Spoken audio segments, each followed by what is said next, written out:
जितने आस्था चैनल पर कथा सुन रहे हो, जितने फेसबुक और यूट्यूब पर सुन रहे हो, बहुत सावधानी से सुनना। सरस्वती का दिन, जिस दिन जो बच्चा पढ़ने में कमजोर होता है उसके हाथ से बसंत पंचमी के दिन सरसों के 31 फूल शंकर जी को चढ़ा दिए जाते हैं तो बच्चा पढ़ने में अव्वल निकल जाता है। उसके बच्चे को कभी नहीं कह सकते कि पढ़ने बैठ, वो खुद बैठेगा। केवल आज बसंत पंचमी का दिन, एक ही दिन चढ़ता है। बहुत सुंदर भाव आया है। कमलगट्टा, जिस व्यक्ति को लीवर या किडनी में तकलीफ रहती है उसको कमलगट्टा, बीला, बेले का फल, इसको जलाकर इसकी राख तैयार कर उसको पीस कर कपड़े से छान कर उसकी भस्म तैयार करी जाती है और वो भस्म शंकर भगवान पर बसंत पंचमी के दिन शंकर के मंदिर में चढ़ाई जाती है। उसी भस्म को उठाकर लेकर आते हैं, उस भस्म को डब्बी में भर कर रखा जाता है।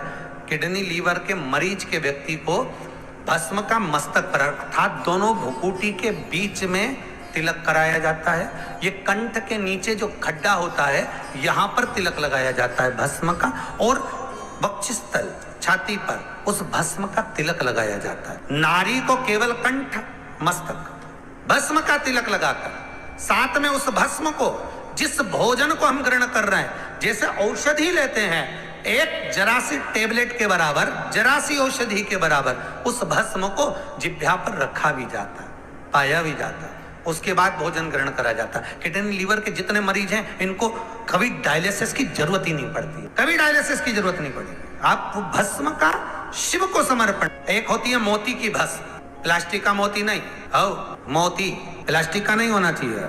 मोती की भस्म कब चढ़ती है तो कहा बसंत पंचमी के दिन मोती को जलाकर उसकी भस्म तैयार करी जाती है।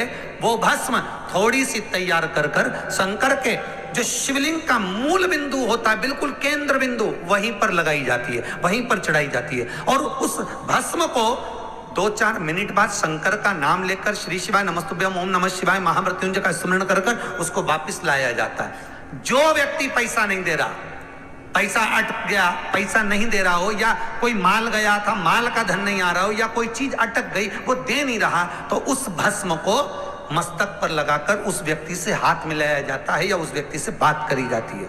वो भस्म इतनी पावर की होती है कि काल भैरव को जैसे भगवान शंकर ने ब्रह्मा का सिर काटने भेजा था, वो भस्म आपके मस्तक से आपका धन खींच कर लाता, आपकी संपदा खींच। वो मोती की भस्म। बसंत पंचमी के दिन 3 जगह पर भस्म को जरूर लगाएं, 3 जगह।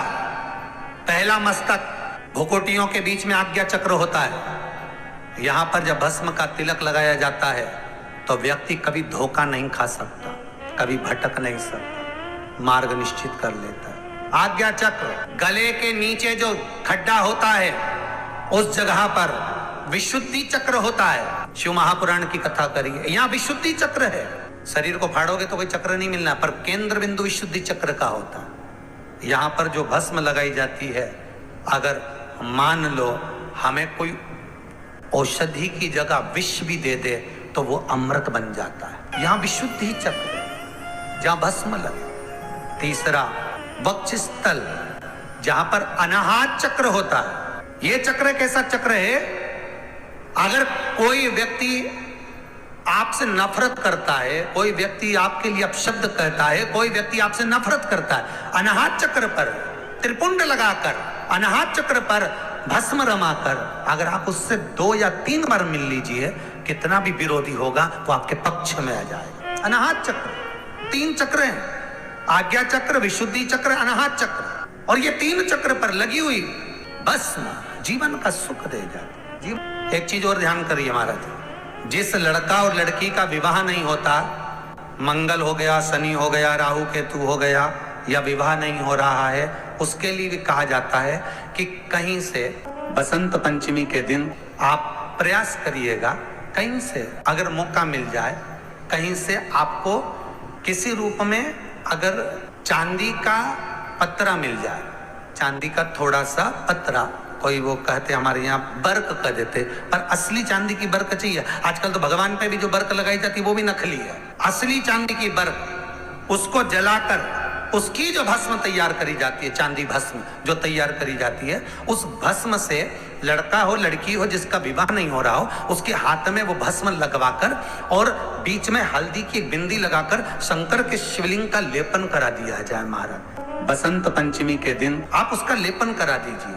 3 से 3.5 महीना रुकिए, 3.5 महीने के अंदर उसका विवाह संबंध पक्का हो जाएगा। भले मंगल हो, राहु हो, केतु हो, शनि हो, कुछ भी, उस भस्म का ये प्रमाण। नवरात्रि का 5वां दिन रहा है और मान लो कि आपके घर में किसी बच्चे की, लड़के की या लड़की का या मंगल विवाह नहीं हो रहा हो या शादी नहीं हो रही हो, या उस लड़के लड़की के लिए बहुत प्रयास कर लिया आपने और उसकी शादी हो ही नहीं रही, अथक प्रयास आपने कर लिया और उसका मंगल विवाह नहीं हो रहा, तो ये देवी भागवत में स्पष्ट कहा गया, देवी भागवत में वर्णन किया गया, देवी भागवत में वर्णित किया गया और देवी भागवत में कहा गया कि आम का जो पत्ते होते हैं, आम का जो पत्ता होता है, आम का जो पल्लव होता है, उस आम के पत्ते पर हल्दी और सिंदूर, इन दोनों से स्वस्तिक का निर्माण किया जाए। देवी भागवत का संवाद है, बहुत ध्यान देना महाराज। जिन कन्याओं का विवाह ना हो पंचमी के दिन, नवरात्रे की कोई सी भी पंचमी, मतलब जो पंचमी तिथि पड़ेगी, कोई भी नवरात्रा हो, चाहे वो 4 नवरात्रे में से, चाहे वो पौष का हो, अश्विन का हो, चैत्र का हो, आषाढ़ का हो, किसी भी नवरात्रि में आप कर सकते हैं। एक ही पत्ते पर जो 2 स्वस्तिक बनेंगे, एक हल्दी का बनेगा, एक सिंदूर का बनेगा। बस अंतर इतना है, जो हल्दी का स्वस्तिक है उस पर कंकु के चावल अर्थात रौली के चावल, रोली कुंकू के चावल रखना है, और जो सिंदूर का है उस पे हल्दी के चावल रखना है। इतना रखकर जिस लड़का लड़की का विवाह नहीं होता उसकी हथेली पर रखकर उसका नाम और गोत्र बोलकर महाराज उसको ले जाकर नीम के पेड़ के नीचे उसको रख दिया जाता है। मात्र 3.5 या 4 महीने ऐसे रहते हैं जिसके अंदर उस लड़का लड़की का विवाह पक्का हो जाता है। जिसका विवाह नहीं होता केवल उसी के लिए। कौन सी तिथि थी? पंचमी।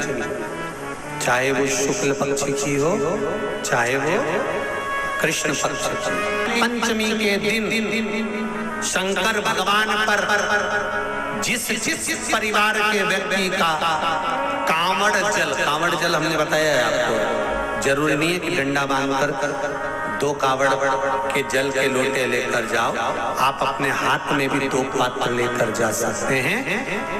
पंचमी तिथि के दिन हाथ में 2 लोटे जल के, 2 कलश जल के जब हम शंकर भगवान को चढ़ाते हैं तो ऊपर जो कमंडल होता है शिव जी के ऊपर जलधारी होती है, जिसमें जया, विषहरा, शामली, बारी, दौतली और देव, शंकर भगवान की 5 बेटियां जिसमें विराजमान होती हैं। जब हम जल समर्पित करते हैं, हमारे पीढ़ी में, परिवार में अगर कोई अधोगति में मर गया होता है, कुंवारी अवस्था में चले गया होता है, गर्भ में मर गया होता है, गर्भ के बाहर निकलकर भी अगर कुंवारी अवस्था में चले गया होता है, दोनों पंचमी पर परिवार का अगर कोई एक व्यक्ति भी जल चढ़ा देता है शंकर भगवान पर, तो सर्प की योनि में नहीं पड़ता, जीव मुक्त हो जाता, प्रेत योनि में सर्प की योनि से मुक्त हो जाता।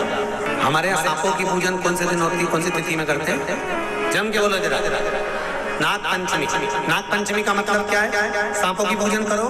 नाग पंचमी का मतलब होता है शंकर जी के मंदिर में जाकर 1 लोटा जल समर्पित कर दो। उसका कारण क्या है कि हमारे परिवार में, हमारे कुटुंब में, परिवार में कोई 7 पीढ़ी के अंतर्गत भी अगर कोई जीव तड़प रहा होता है, पड़ा हुआ होता है, उसकी मुक्ति नहीं होती है, तो पंचमी का चढ़ा हुआ जल उस जीव को प्राप्त हो जाता है और वो जीव तर जाता है, उसका फिर जन्म नहीं होता। उत्तर श्री शिवाय नमस्तुभ्यम। सब बोलिए एक बार जमकर, श्री शिवाय नमस्तुभ्यम। प्रैक्टिकल जरूर करना, कहीं सियोर वाला महाराज झूठ तो नहीं बोल रहा। शास्त्रों की बातें हमारे जीवन में हमें सुख प्रदान करे, इसलिए इस भाव का आनंद करते हुए आज की कथा को विराम देते हैं।